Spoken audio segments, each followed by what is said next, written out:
Number 7. Miss Pink decides she wants to try catching a bowling ball for funsies. The mass of the bowling ball has a mass of 8 kilograms, and Miss Pink has a mass of 80 kilograms. Originally, she is not moving on the skateboard, and the bowling ball is flying towards her at some unknown speed. After she catches the ball, she holds on to it as she is pushed backwards with a speed of 2.5 meters per second. It takes her 1.6 seconds to quote unquote catch the ball, while she applies a force to make the ball slow down so she moves with it.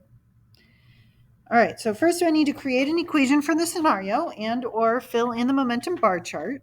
So I'm going to go ahead and start with the momentum bar chart.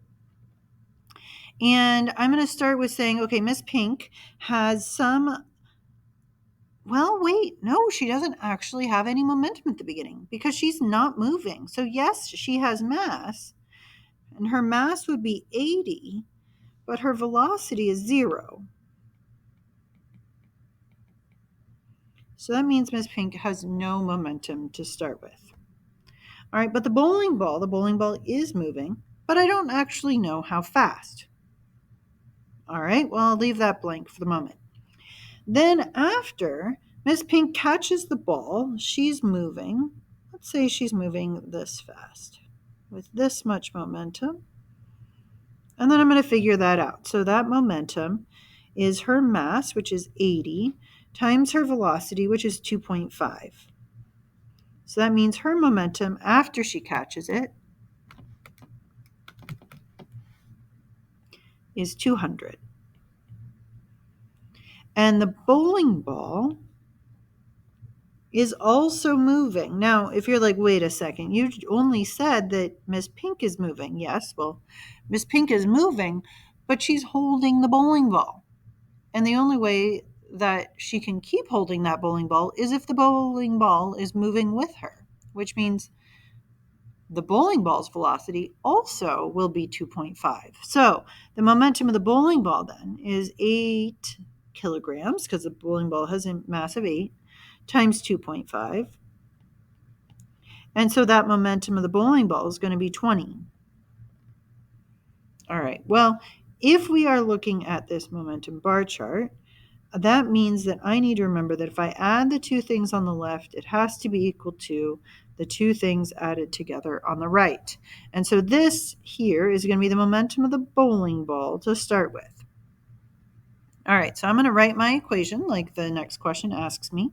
And I can either use variables, or I can use numbers, or I can do both. So I'm going to start with variables. So we have the momentum of Miss Pink to start with.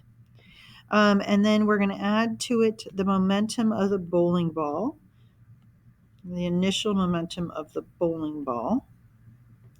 And then that'll be equal to the momentum of Miss Pink afterwards, P final of Miss Pink, plus the final momentum of the bowling ball, final momentum of bowling ball.